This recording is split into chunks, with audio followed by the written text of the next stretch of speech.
আজ বাচ্চাদের টিফিনে দেওয়ার মতো একটা হেলদি অ্যান্ড টেস্টি রেসিপি নিয়ে চলে এসেছি। আজ বানাবো বেবি চিকেন বান, যেটা বানানো খুবই সহজ, সেই সঙ্গে সময়ও খুব কম লাগে।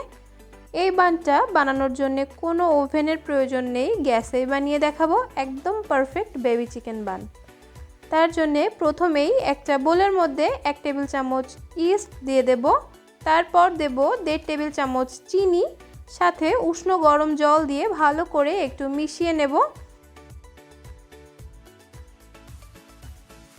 মেশানো হয়ে গেলে 2 টেবিল চামচ সাদা তেল দিয়ে দেব 1/2 টেবিল চামচের মতো একটু নুন, 2 টেবিল চামচ গুঁড়ো দুধ দিয়ে দেব। আবারও সব কিছু একটু মিশিয়ে নিয়ে দিয়ে দেব ময়দা। এখানে আমি 1.5 বাটি ময়দা দিয়ে দেব। লিকুইডের সাথে একটু মিশিয়ে নিতে হবে ময়দাটাকে।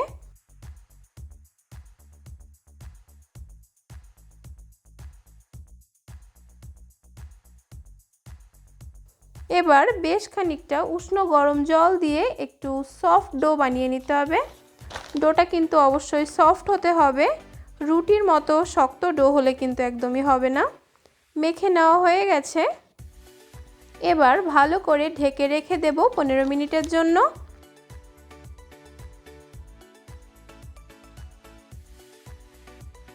ততক্ষণে চিকেনের পুরটা রেডি করে নিয়ে চলুন। প্রথমেই একটা কড়াইতে কিছুটা সাদা তেল গরম করে তাতে দিয়ে দেব 2টো কুচনো পেঁয়াজ। পেঁয়াজটাকে আমি মিহি করেই কুচিয়ে নিয়েছি। কিছুক্ষণ নাড়তে নাড়তে পেঁয়াজটা একটু সফট হয়ে আসলে দিয়ে দেব থেতো করে রাখা আদা রসুন। ততক্ষণ অবধি ভাজতে হবে যতক্ষণে আদা রসুনের কাঁচা গন্ধটা চলে যায়।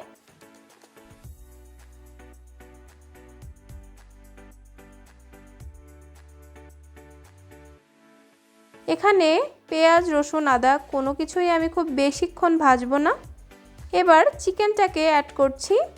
বোনলেস চিকেন আমি ছোট ছোট করে কেটে নিয়েছি, ওই ধরুন 1 থেকে 150 গ্রামের মতো।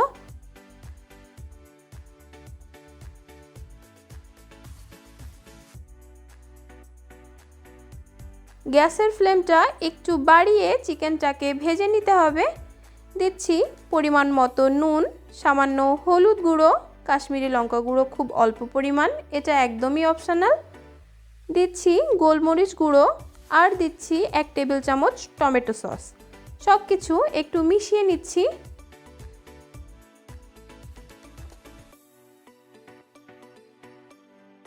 এবার ঢাকা দিয়ে চিকেনটাকে সেদ্ধ হতে দেব 2 থেকে 3 মিনিটের জন্য। ঢাকা খুলে আরও কিছুক্ষণ নাড়াচাড়া করে নিতে হবে। চিকেনটা অলমোস্ট সেদ্ধ হয়ে গেছে। দিচ্ছি সামান্য কাঁচা লঙ্কা কুচি। কাঁচা লঙ্কা কুচি দেওয়ার ফলে একটা দারুণ ফ্লেভার আসবে। ফাইনালি একটু অরিগানো দিলেই রেডি চিকেনের পুর।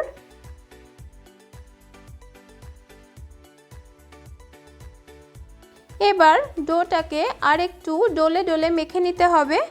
এবার ডোটাকে 4 ভাগে ভাগ করে নিয়েছি।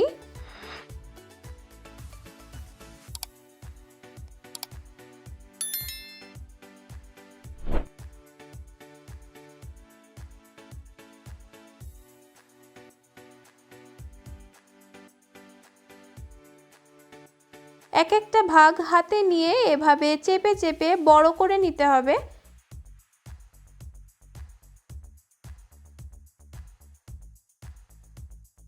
ঠিক মাঝখানে চিকেনের পুরটা দিয়ে এভাবে সিল করে নিতে হবে।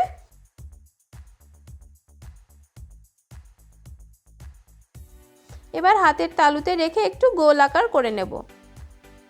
প্রত্যেকটাই আমি এভাবে গোল গোল আকারে বানিয়ে নিয়েছি।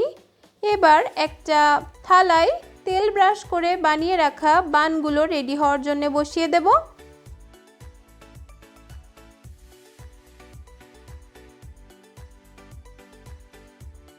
একটা ডিমের কুসুম আমি ওপর দিয়ে ব্রাশ করে দেব। ডিমের সাদা অংশটা কিন্তু এখানে ব্যবহার করিনি, শুধু কুসুমটাই ব্যবহার করেছি, তাতে খুব সুন্দর একটা কালার আসে।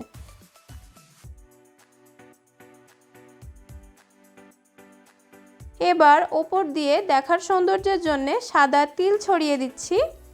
এদিকে গ্যাসে একটা পাত্র বসিয়ে দিয়েছি, তার মধ্যে একটা কাগজ আর একটা স্ট্যান্ড বসিয়ে তার ওপর ওই থালাটা বসিয়ে ঢাকা দিয়ে দেব 20 থেকে 25 মিনিটের জন্য। এই দেখুন একদম রেডি হয়ে গেছে। সবগুলো আমি নামিয়ে নিচ্ছি। বাড়িতেই যদি এত সুন্দর চিকেন বান বানানো যায় তাহলে বাইরে থেকে কিনে খাওয়ার কি কোনো দরকার আছে বলুন। একটা আমি ভেঙে দেখাচ্ছি, ভেতরটা কতটা সফট অ্যান্ড জুসি চিকেনে ভরপুর দেখুন, দেখলেই মন ভরে যাচ্ছে। একবার খেলে বারবার খেতে মন চাইবে। আপনিও আপনার বাচ্চাকে বানিয়ে দিন আর আমাকে কমেন্ট করে জানান কেমন হয়েছিল। ভিডিওটি ভালো লাগলে লাইক এবং শেয়ার করতে কিন্তু একদমই ভুলবেন না। সেই সঙ্গে চ্যানেলটি সাবস্ক্রাইব করে নেবেন আর পাশে থাকা বেল আইকনটি ক্লিক করে দেবেন যাতে আমার চ্যানেলে দেওয়া নিত্য নতুন সমস্ত রেসিপি সবার আগে আপনার কাছে পৌঁছে যায়। আজ এ পর্যন্ত, দেখা হচ্ছে আপনাদের সাথে নেক্সট ভিডিওতে। ততক্ষণ সবাই ভালো থাকবেন।